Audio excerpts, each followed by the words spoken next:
हो गया। चलो जी, आओ स्टार्ट करते हैं जहां पे कल हमने छोड़ा था।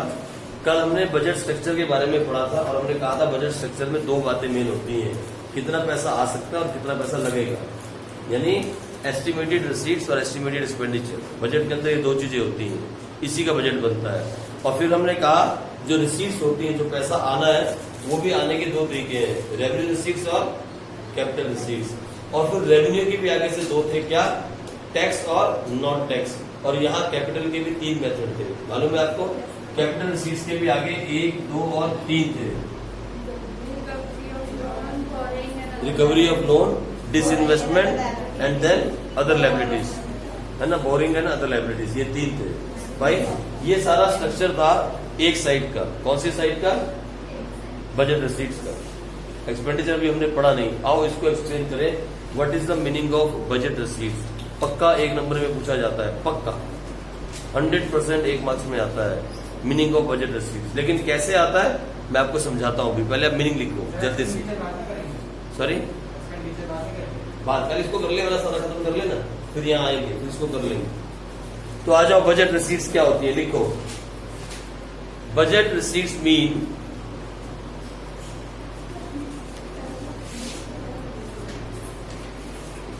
budget receipts mean the funds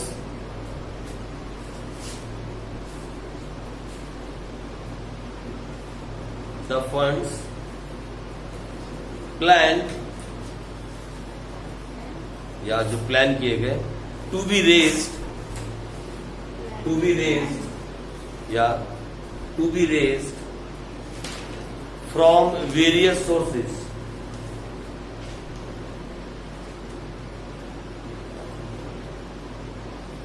ठीक है जी, to be raised from various sources. These receipts are classified into 2 groups.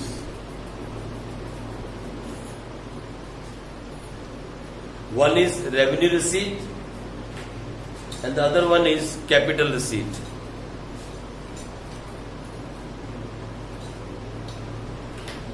अब जहां पे क्वेश्चन आएगा, देखो कहां आएगा क्वेश्चन, लिखो फटाफट। मीनिंग ऑफ रेवेन्यू रिसीट्स, एक रेवेन्यू और दूसरा capital.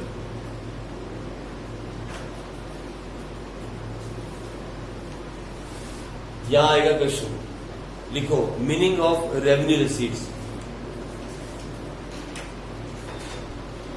Revenue receipts are those receipts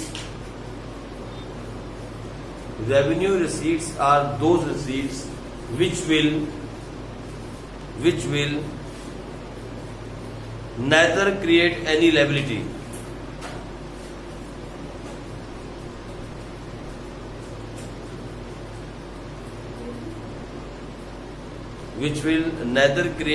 liability nor reduce any assets.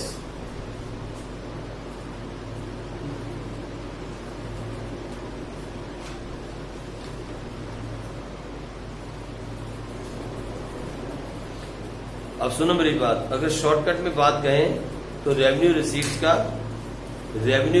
का असेट्स और लायबिलिटी पे कोई इम्पैक्ट नहीं पड़ता। अगर हम शॉर्टकट में बात को समझें, ये 1 नंबर में क्वेश्चन आएगा, मैं साफ बताता रहा हूं, अभी भी लास्ट ईयर में था। रेवेन्यू रिसीट्स का बिजनेस के कैपिटल पे और लायबिलिटी पे, बिजनेस के असेट्स पे और लायबिलिटी पे कोई फर्क नहीं पड़ता। मींस जब कभी भी रेवेन्यू रिसीट्स बढ़ती हैं, उससे कोई भी लायबिलिटी क्रिएट नहीं होती और कोई भी असेट्स रिड्यूस नहीं होता। समझ गए बात आप? यानी जब हम लोन लेते हैं, when we take a loan from the bank, मुझे बताओ, जब हम लोन बैंक से लेते हैं तो वो बिजनेस के लिए क्या है? लायबिलिटी है। तो वो रेवेन्यू रिसीट्स नहीं हो सकती, क्योंकि लोन के लेने से क्या बढ़ गया? लायबिलिटी बढ़ गई। It can not be a revenue receipts, ठीक है। लेकिन जब हम असेट्स बेचते हैं, जब हम किसी असेट्स को बेचते हैं तो हमारे पास क्या आता है? क्या आता है? पैसा आता है। लेकिन क्या रिड्यूस होता है? तो वो भी रेवेन्यू रिसीट्स नहीं हो सकती। It can not be a revenue receipts. यानी किसी भी ऐसी ट्रांजेक्शन से जिससे लायबिलिटी बढ़ती हो और असेट्स घटते हो, वो रेवेन्यू रिसीट्स नहीं हो सकती। कोई भी ऐसी ट्रांजैक्शन जिससे हमारी लायबिलिटीज बढ़ती हो और हमारे असेट्स घटते हो, वो रेवेन्यू रिसीट्स नहीं हो सकती। हम जो पढ़ रहे हैं बजट के अंदर, तो रिसीट्स की बात कर रहे हैं ना, तो बिजनेस की बात करो। रिसीट्स जो बात करते हैं किसी भी बिजनेस में, इवन आपने 11th क्लास में भी ये पढ़ा था, आज भी छोड़ के आया, रोज का 10 बार समझाओगे तब भी ऐसा करेगा। ठीक है, सुनो, मतलब हमने ये बात पढ़ी थी, रेवेन्यू रिसीट्स वो होती है जो बिजनेस एक नॉर्मल नेचर से लेता है, that is called revenue receipts. यानी ना तो इससे कोई लायबिलिटी क्रिएट होती है और ना ही कोई असेट्स रिड्यूस होते हैं। जैसे जब हम सेल करते हैं, नॉर्मल सेल करते हैं, तो सेल से जो पैसा बिजनेस में आता है that is called revenue receipts. Sale करने से ना तो कोई लायबिलिटी क्रिएट होती है और ना ही असेट्स रिड्यूस होते हैं। ठीक है जी, भाई समझ में आ गया आपको? तो यहाँ पे याद रखना, ये बात आपसे पेपर में पूछी जाएगी। रेवेन्यू रिसीट्स वो होती हैं जिससे ना तो कोई लायबिलिटी, ऐसे लिख लो, ना तो कोई लायबिलिटी क्रिएट होती है, मतलब अब जाती है, और ना ही कोई असेट्स रिड्यूस होते हैं। ना तो लायबिलिटी क्रिएट होती है और ना ही असेट्स रिड्यूस होते हैं, that is called revenue receipts. यानी शॉर्टकट में बात कहें, revenue receipts have no impact on assets and liability of the business. Simple बात, उन्हें कहते हैं रेवेन्यू रिसीट्स। ठीक है जी, इनका असेट्स लायबिलिटी पे इम्पैक्ट पड़ता ही नहीं। फॉर एग्जांपल, जैसे हमने बैंक लोन लिया, bank loan is going to put a impact on the liability, it can not be a revenue receipt. हमने किसी असेट्स को बेचा, पैसा बिजनेस में आया, पैसा जरूर आया, बट सेम हैंड पे क्या हो गया, असेट्स रिड्यूस हो गए, it can not be a revenue receipt.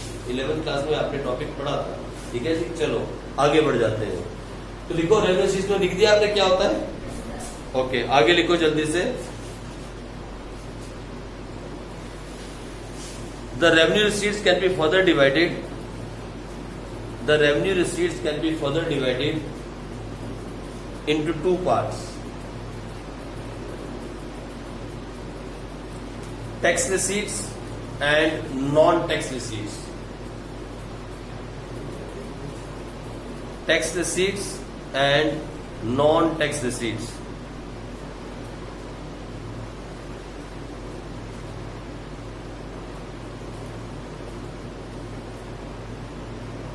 ठीक है जी, हमने दो में बांट दिया, एक टैक्स रिसीट और दूसरा नॉन टैक्स रिसीट। राइट, अब ये टैक्स रिसीट में क्या क्या आता है वो तो आपको मैंने कल बता दिया था, इनकम टैक्स, कॉर्पोरेशन टैक्स, ये टैक्स, बला टैक्स, वो टैक्स, बहुत कुछ बताया। लेकिन what is the meaning of tax receipts? What is the meaning of tax receipts? सुनो मेरी बात इधर, जब कभी टैक्स की बात होती है ना, tax is something which you have to pay, legally you have to pay, आप उसको मना नहीं कर सकते। गवर्नमेंट के मन फोर्स योर मतलब गवर्नमेंट फोर्स कर सकती है आपको और टैक्स कलेक्ट कर सकती है आपसे, ये लीगल है। जब कभी भी हम टैक्स की बात करते हैं, जब कभी टैक्स की बात होगी तो ये tax something which is legal, आप उसको टाल नहीं सकते, आप उसको डोज नहीं कर सकते। अगर आपने उसको डोज किया तो फिर आप क्या माने जाओगे? आप क्रिमिनल माने जाओगे, मतलब टैक्स की चोरी करते माने जाओगे। Tax is something which is legal, which is forcefully government will collect from you if you will not pay, that is called tax। जब हम टैक्स की बात करते हैं, ठीक है जी, तो टैक्स रिसीट होती क्या है? What is the meaning of tax receipt? लिखो जल्दी से, दो लाइनें लिखो। It refers to the sum total of, it refers to the sum total of receipts, it refers to the sum total of receipts from taxes and other duties, from taxes and other duties imposed by the government, imposed by the government।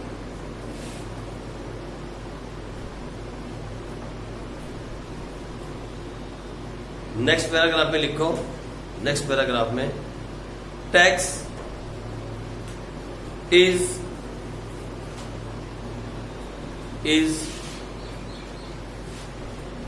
Legally compulsory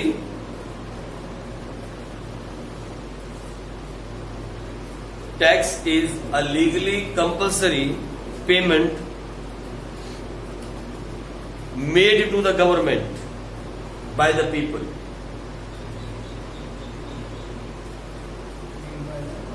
Tax is a legally compulsory payment made to the government by the people.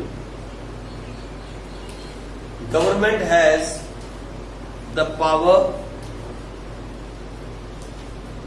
Government has the power to collect the tax forcefully.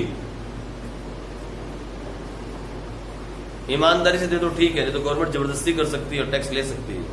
Forcefully. Government has the power to collect the tax forcefully. ठीक है जी. Tax वो चीज होती है. Tax revenue is the main source. Tax revenue is the main source of regular receipts of the government.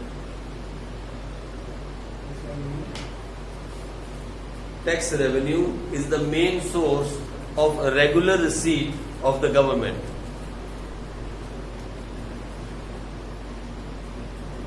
ये regular income होती है गवर्नमेंट की. हर महीने हर बार टैक्स आना ही आना है. ठीक है. आगे लिखो इसी में, government collects various kind of taxes. Government collects various kind of taxes. Government collect various kind of taxes. अब ये कौन कौन से काइंड ऑफ टैक्स होते हैं, ये कभी कभी पेपर में आ जाता है. देखो, आपने अभी तक जो पढ़ा था 11th क्लास में, आपको मालूम है 2 तरह के एक्सपेंस होते हैं और 2 तरह के टैक्स होते हैं. कौन कौन से एक्सपेंस होते हैं बताओ.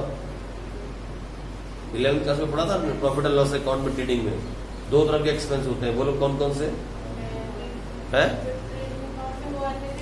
डायरेक्ट एक्सपेंस, और उसमें प्रॉफिट लॉस में इनडायरेक्ट. ऐसे भी टैक्स 2 तरह के होते हैं. बेसिकली तो टैक्स 2 ही तरह के होते हैं, डायरेक्ट टैक्स और इनडायरेक्ट टैक्स. डायरेक्ट टैक्स वो जो जिस पे लगा वही देगा. इनडायरेक्ट वो लगा किसी और पे पर देगा कोई और. मैंने एग्जांपल पहले भी बहुत बार दिया आपको. डायरेक्ट टैक्स का मतलब जिसके सिर पे पड़ेगा वही उसको भरेगा. जैसे आपके पापा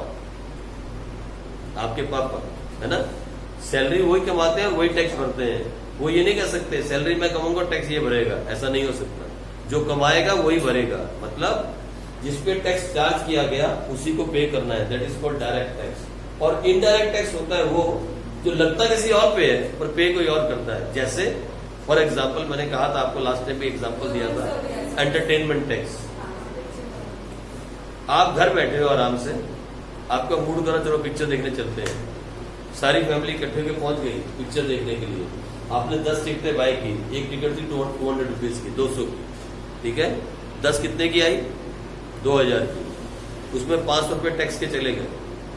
उसमें टैक्स कितना था, 500 रुपए. तो सुनो, वो टैक्स आपको पे नहीं करना था, वो टैक्स पे करना था उस थिएटर के मालिक को, जो थिएटर का ऑनर है. लेकिन आप उसकी सर्विस को यूज करने के लिए जबरदस्ती घुस गए, तो उसने आपके सिर पे लगा दिया. आई मेरी बात समझ. ऐसे ही बहुत सारी चीजें, जैसे पेट्रोल पे देने वाला टैक्स हुआ, जैसे ट्रांसपोर्ट पे देने वाला टैक्स हुआ, जैसे टोल टैक्स हुआ. सड़क पे जो टोल टैक्स देखे आपने, toll tax, that is also example of indirect tax. अगर आप घर में बैठे रहो, पूरा साल कहीं नहीं जाओ, गाड़ी आपकी पार्क रहे, कभी आपके घर पे कोई आया और बोले भाई टोल टैक्स दे, मांगा किसी ने? कब मांगते हैं टोल टैक्स? जब आप सड़क पे गाड़ी लेके निकलोगे और पहला टोल आएगा, लाठी टैक्स ले आओ. समझे मेरी बात आप? जब तक आप उस फैसिलिटी को यूज नहीं करोगे आपसे कोई टैक्स नहीं मांगेगा. तो इनडायरेक्ट टैक्स वो होता है कि जिसको भरना होता है वो नहीं भरता, वो दूसरों से कलेक्ट करके भर देता है. That is called indirect tax. और डायरेक्ट टैक्स वो होता है कि जिसके सिर पे पड़ा वही भरेगा. जैसे पापा की इनकम, जैसे आपके पापा की इनकम, उनके वही कमा रहे हैं तो वही भरेंगे, कोई दूसरा नहीं भरेगा. ठीक है जी. वो हो गया डायरेक्ट टैक्स. 2 तरह के होते हैं. लेकिन अभी आपके चैप्टर में टैक्स को 4 तरह से बांटा गया. इनफैक्ट 6 तरह से बांटा गया, 6 टाइप्स. छोटा छोटा लिख लो, कभी पेपर में आ जाता है. ये वाली टाइप नहीं, ये जो टैक्स है ना, टैक्स, इसको डिवाइड किया गया, 6 तरह से डिवाइड किया गया. तो लिखो कैसा. सबसे पहले लिखो progressive tax. Progressive tax, progressive PROGRESSIVE। अभी ये टॉपिक बढ़ गया, टैक्स रिसीव्स। टैक्स कितने तरह का होता है? तो बोलता है सबसे पहला स्टाइल है प्रोग्रेसिव, PROGRESSIVE, प्रोग्रेसिव टैक्स। ठीक है जी। टैक्स जो है वो 6 तरह से बांटा गया। पहले 2 तरह का था, डायरेक्ट इनडायरेक्ट, अभी 6 तरह का हो गया। एक है प्रोग्रेसिव टैक्स, दूसरा टैक्स होता है रिग्रेसिव। ये बिल्कुल सिंपल है, सिर्फ नाम ही थोड़ा सा टेढ़ा है, सारे सिंपल हैं। दूसरा हो गया रिग्रेसिव। ठीक है जी। हाँ, एक लाइन। ठीक है, प्रोग्रेसिव टैक्स लिखवा देता हूँ, रिग्रेसिव। ठीक है। तीसरा जीएसटी, तीसरा आप लिख लो कौन सा? VAT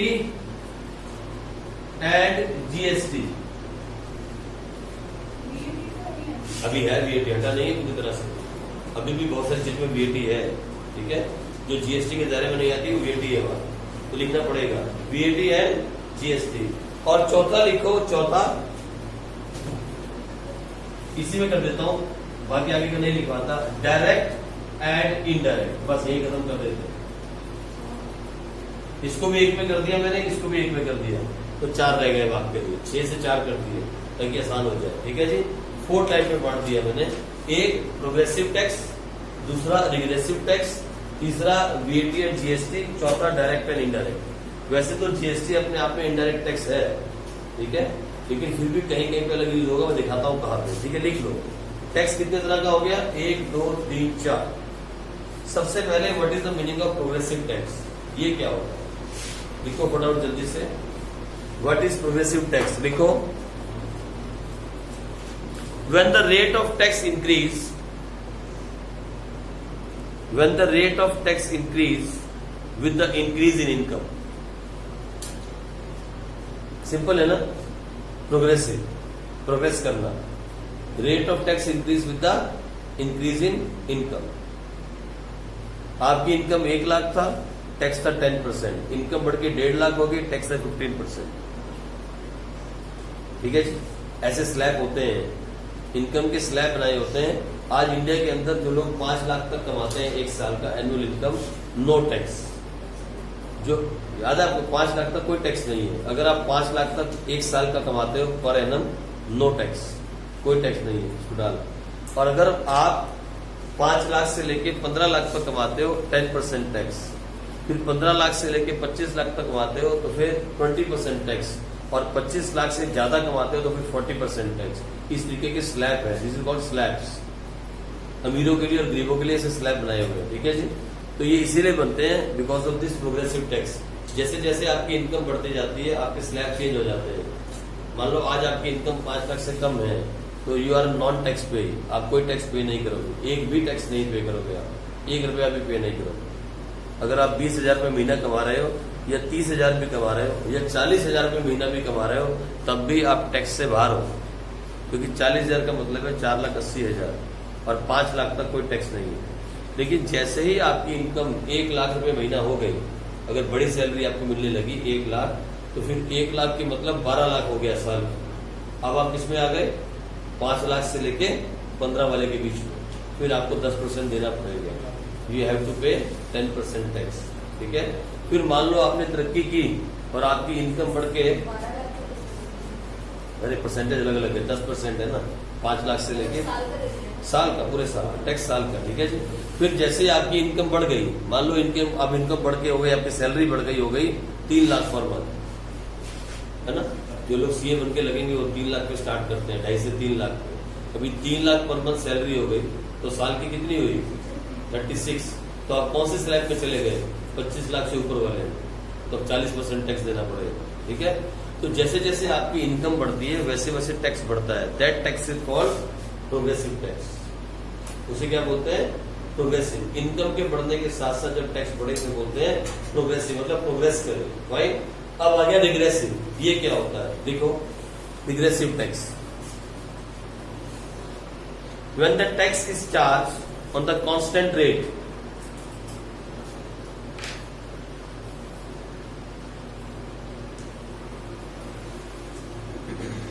When the tax is charged on the constant rate is called regressive tax.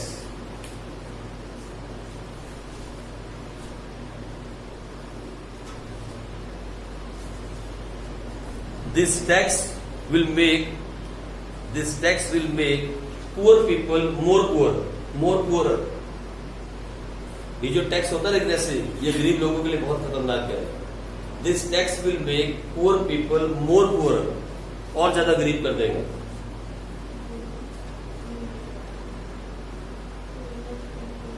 More poorer, PORRER, more poorer, और गरीब कर देगा. क्यों? ये कांस्टेंट टैक्स है, इसका इनकम से कुछ लेना नहीं है. सबके लिए बराबर, अमीर के लिए भी बराबर, गरीब के लिए भी बराबर, सब एक जैसा, सबको एक ही टैक्स देना है. अब देखो ना, मैंने कल आपको समझाया था, एक अमीर अगर 1 लाख रुपए महीना कमा रहा है, वो अमीर कैटेगरी में आता है, टैक्स देता है ना, वो टैक्स की कैटेगरी में आता है. एक अमीर अगर 1 लाख रुपए महीने का कमा रहा है, उस पर भी टैक्स लग गया 10%, उसको कोई फर्क नहीं पड़ा. पहले 1 लाख कमा रहा था, अब 90,000 आ जाएगा, है ना. वो एक आधा खर्चा घटा देगा या शायद नहीं भी घटाएगा, वो अपनी ऐश पूरी करेगा.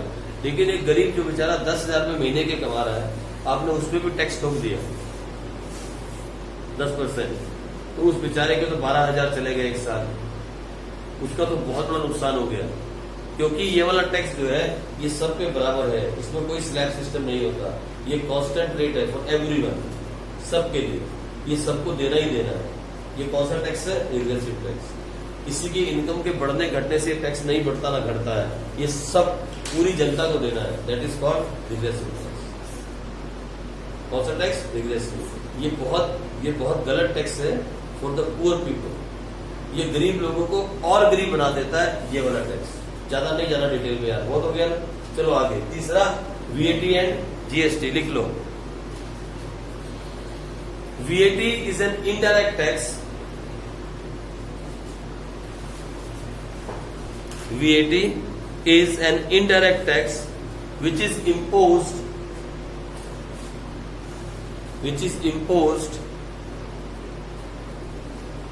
on value added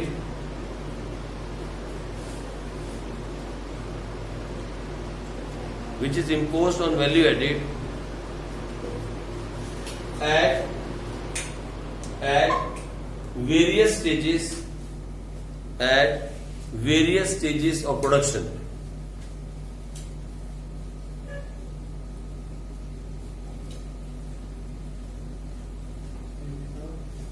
At various stages of production. ठीक है जी. मतलब आपने गुड्स परचेज किए, वहां भी आपने VAT पे की, फिर आपने गुड्स सेल किए, वहां भी आपने VAT कलेक्ट की. तो हर जगह पे क्या है? VAT ऐड होती है. VAT का मतलब है value added. Value added goods में ऐड नहीं करते आप, उसकी वैल्यू में ऐड कर देते हो. टैक्स जो है वैल्यू को ऐड कर देता है. ठीक है जी. इतनी सी बात आप इसमें लिख लो, ज्यादा डिटेल में नहीं जाएंगे. आ जाओ उसके बाद डायरेक्ट टैक्स और इनडायरेक्ट टैक्स, फटाफट से जल्दी से. अब ये क्या होता है? Direct tax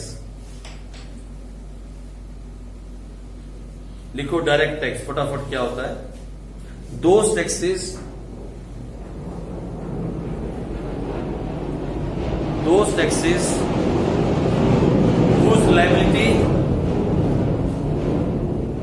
whose liability to pay the tax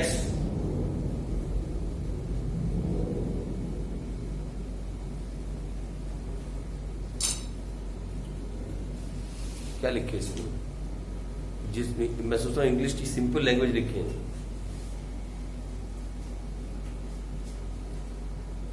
क्या लिखा आपने? काटो इस लाइन को. सिंपल लैंग्वेज लिखते हैं यार, ये वाली लैंग्वेज छोड़ देते हैं. आप सिंपल लिखो, द लायबिलिटी टू पे दिस टैक्स. ऐसा लिखो, द लायबिलिटी टू पे this tax lies the liability to pay this tax lies on the same person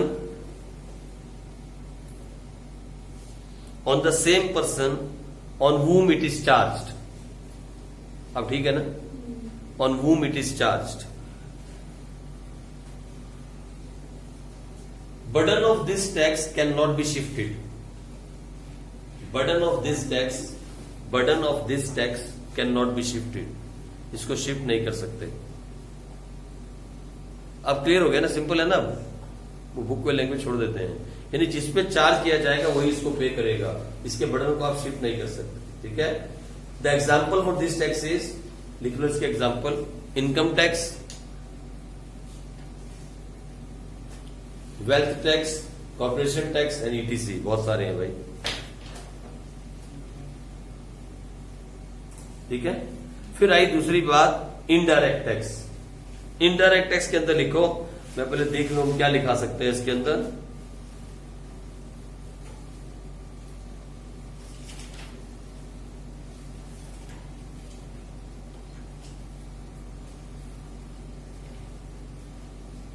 The liability to pay this tax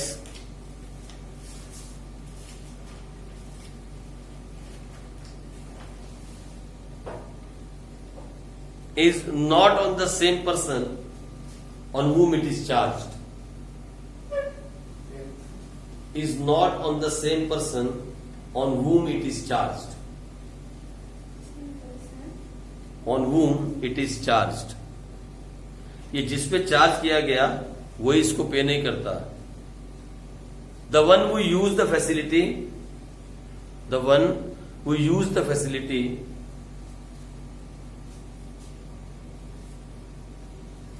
will pay this tax. Will pay this tax. The burden of this tax, the burden of this tax can be shifted. The burden of this tax can be shifted. For example, entertainment tax, toll tax, etc.